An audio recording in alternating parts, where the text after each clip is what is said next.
Hey, Joe. How you doing, man? Excellent. How about yourself? Doing great, man. Obviously, we got TakeOver coming up on Sunday. TakeOver 36, you and Karrion Kross. Tell me about this matchup. How hyped you got to be going into Sunday?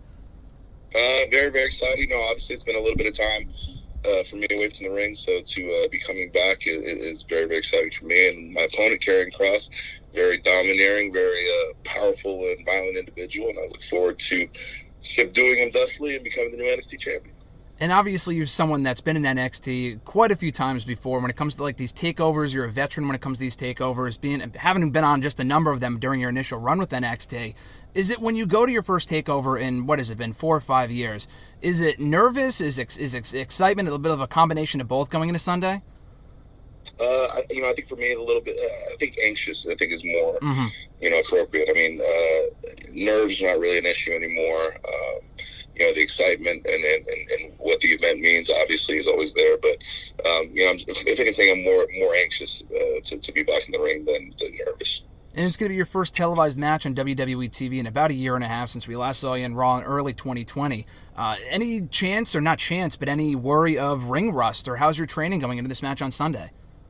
Oh, it's always a worry, and I think it's something that everybody kind of abhors whenever they're returning from a long stint off. But thankfully we have the facilities here, the Performance Center, as well as several great trainers that I work with, Josh Rafferty among them, and it's just it's a process, but it went very, very well, and we're pretty confident going on this weekend. Talk about the biggest changes with NXT since the last time you were there. You've been back now for about 2 months. You were last there in a full-time capacity 4.5 years ago, which is crazy because it feels like it was just a couple of months ago. That's how quickly time passes. But what have you noticed been the biggest changes with the Black and Gold brand since you were last there in 2017? I mean, obviously it's growth. I mean, from a WWE Network exclusive show to a nationally televised, internationally televised, actual television property, and a third brand for WWE. NXT has grown into far beyond its expected bounds, and it's always in a state of change and always in a state of transformation. And I think that's kind of one of the exciting things about NXT. And then coming back to NXT in the last couple of months, you've done it all essentially in wrestling, being on Raw and SmackDown, competing in all these other companies, coming back to NXT. And returning to NXT, do you kind of see this as your last, I don't want to say hurrah, but like your last run in wrestling, a couple of years left? Or do you feel like you can go for as long as you want to, as long as, your body holds up or whatever, No, I definitely don't feel that. That being said, as far as if this is my last great hurrah, I've said that 3 or 4 other times during my career, and it's proven to be completely wrong. So at this point, I've stopped trying to predict when this whole great train ride is going to stop. But as long as I'm out there and the WWE universe is loving what's being put in front of them, I'm sure I'll be somewhat involved. Somewhat, obviously you've talked before in other interviews, the other roles that you have currently in WWE as, in NXT, behind the scenes and stuff like that. Beyond wrestling, you've done voice work as well, right? Yes, a bit of voice work, mostly in video games. So with video games and stuff like that, doing the voice work, what other aspirations do you have doing voice work or acting? Because you feel like you'd be a natural fit, like voicing someone like a Thanos or something like that for like a Marvel project or something like that down the road, Very, very much open to that. Currently working on the Suicide Squad with Rocksteady Studios, and it is, it's been a fantastic process. I mean, just from the voice directors and everybody there, and it's definitely the several video game projects I've done recently have definitely whetted my appetite. And if those opportunities present themselves and we can make it all work out, obviously I would love to do any of that type of work. I mean, it's become kind of a very, very fun passion of mine, in addition to my duties here with WWE. And you mentioned the Suicide Squad, how you're working with that right now with the video game and whatnot. You've probably seen the new movie by now, right? Oh, yes, I have. I thought it was excellent. I really, really enjoyed it. It was a great movie. Are you keeping up with anything else Marvel-related with all the shows going on right now, What If and stuff like that? I checked out What If the other day. I try to keep an ear and eye on things as they come out. But I'm usually not super up to date. But generally within a few months, I've probably seen everything that's been put out. Favorite movie so far in 2021 that you've seen, and favorite video game? I know you just said you kind of have a tough time keeping up with stuff, but from what you've played and from what you've seen of 2021 so far, your favorite movie and favorite video game off the top of your head? 2021 favorite video game is probably Chivalry 2. A nice little multiplayer free-for-all brawl game that kind of came out of nowhere and has really taken over a lot of the house free time. Favorite movie in 2021? Ooh, yeah. Honestly, I've watched 0 films released this year, so I think that would be a very, very unfair. I've watched a few children's movies. I would not say they were the best movies that I saw this year. What kind of kids movies are you watching? Nah, they were okay. Like I said, they were a lot of the Netflix releases, stuff like that. Okay. So I was going to say, with your, you mentioned the superhero movies and stuff like that. If you can envision yourself as any superhero in any movie, Joe, who would it be? I've never really thought of envisioning myself as a superhero. I always thought myself as somewhat of a villain. Okay. Or if it could be a villain, that's an answer too. It's tough. Kingpin's always awesome. Mm-hmm. Kingpin's always a good villain.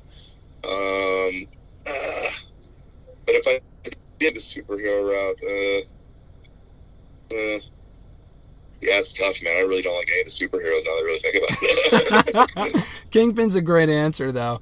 Going back to your training and how you mentioned you were kind of shaking off ring rust and stuff like that, do you have a favorite cheat meal by any chance? I mean, I guess it probably be like Korean barbecue, but like uninhibited. Nice. You just get all the really, really choice cuts. Don't even, don't bother with any of the BS lean stuff. Great stuff, man. And, going back to TakeOver, Karrion Kross has been on this dominant run for the last year and a half. He's been kind of splitting his time between Raw and NXT. Do you see this as him being vulnerable, so to speak? His undefeated streak is no longer a factor, but he's kind of splitting his time between these two different brands right now. He might have his eye off the ball. He might have his eye off you. Do you see that as an advantage for you going into this match on Sunday? No, without a doubt. I mean, obviously he has his attention split and divided, and that's a tough order for anybody to have to deal with it, especially trying to split those responsibility over 2 brands. I mean, he's already run into some difficulties doing that. So, yeah, it's hard to say it isn't.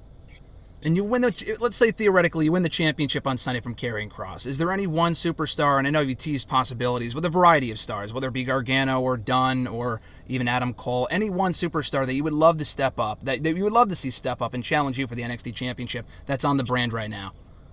Legitimately, any of those men that you mentioned before. I mean, everybody would love it narrowed down to one, but really, I mean, I'm sure there's going to be a collision course with any, all, or some of those people at some point. So, it really is kind of an open field, and I'm looking forward to see who steps up first. And that's the cool thing with you being back in NXT, that there's so many fresh matches. There's so many people who have come in since the last time you were there. Going back to your original NXT run, do you have a favorite TakeOver match that you had? Obviously, you had 3 in a row with Finn Balor, 2 of which being against the Demon, among a variety of other opponents, and Nakamura too. Any of those really stand out to you as being one of your favorites? Yeah, I think TakeOver in Dallas for the chaos of the situation, and just a crazy crowd, hot night, and just I think that just stands out just for how nuts things got so quickly. Yeah. That was such a great match too, and all the 3 matches were very good. But yeah, like you said, the chaos run of that match was specifically great. Joe, you strike me as such a positive person and just optimistic and stuff like that. How do you maintain such an optimistic attitude? Really, it's less optimism and more not focusing on everything that makes you unhappy, which I think a lot of people have a tendency to do. I'm not out here with bright rainbow smiles on everybody. It's okay when it's not. It's just more, sometimes you just got to turn it off, because they'll try to fill you. Yeah. They'll try to fill your head with every single horrible thought before 9 a.m. And the human mind was not meant to operate that way. So I just tell people, focus on the things that you can fix, and worry about the things you can't when you have to. Yeah, absolutely. That's a great way to look at it, man. And as we wind down here, obviously with TakeOver on Sunday, you've been a part of the past of NXT, the present, and obviously the future as well. If you take the championship on Sunday, looking forward to the future of the Black and Gold brand, what do you see the trajectory, or what would you like to see incorporated into NXT going forward as the NXT champion? Certain elements, or whether it be behind the scenes, in front of the camera, on the show itself, what do you see the vision being for NXT moving forward? Yeah, I love for there just to be continued innovation. Just different ways to introduce superstars to the world. I think capturing our superstars in different ways and in different aspects of life, and having some of that transition to the show. I think that's just the main thing. I'd love to see a continuation of innovation and it being done here in NXT. Yeah, a lot of great things going on in NXT, opponents as well for you to face as the NXT champion. Even on Raw and SmackDown, there's still plenty of people that you have yet to square off with. Roman Reigns, obviously, you have a very rich history with. Was that ever an idea for you when you were on commentary, preparing for an in-ring return, maybe squaring up with Roman, the whole bloodline thing, the Samoan connection? Was that ever a hope for you to square off with him at some point with this current character of his? Well, yeah, him being on a separate brand from mine and us not really having interaction, I mean, it kind of wasn't really in the cards or thought of. But, one thing when it comes to me, myself and Roman, if we are ever on the same brand, it's never too long before there's a collision course. And I'm sure it would be no different if I was on SmackDown or if he was here with me in NXT. 100%. And last question for you, Joe. The last time that we did see you on the main roster was when you were doing commentary. Any funny, stories that you can share from your time doing commentary? Because you were doing it for well over a year. Any stories with Vince or being out in the rain at WrestleMania this year, which was a wild situation? Take me through anything like that. Yeah, WrestleMania, with the rain, it was crazy. And, I almost saw Byron Saxton get electrocuted, which we thought happened initially, me and Michael Cole, when we went back there, it was just us.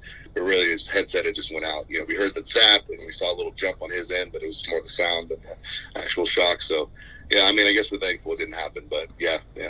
That's a scary situation. Oh my God. And that was a great WrestleMania too, where you guys had to improvise. But obviously coming up on Sunday, you, Karrion Kross, NXT Championship Joe, TakeOver 36 on Peacock and the WWE Network. Joe, thanks a lot for the time, man. I appreciate it. Best of luck on Sunday. Thanks, man. Appreciate it.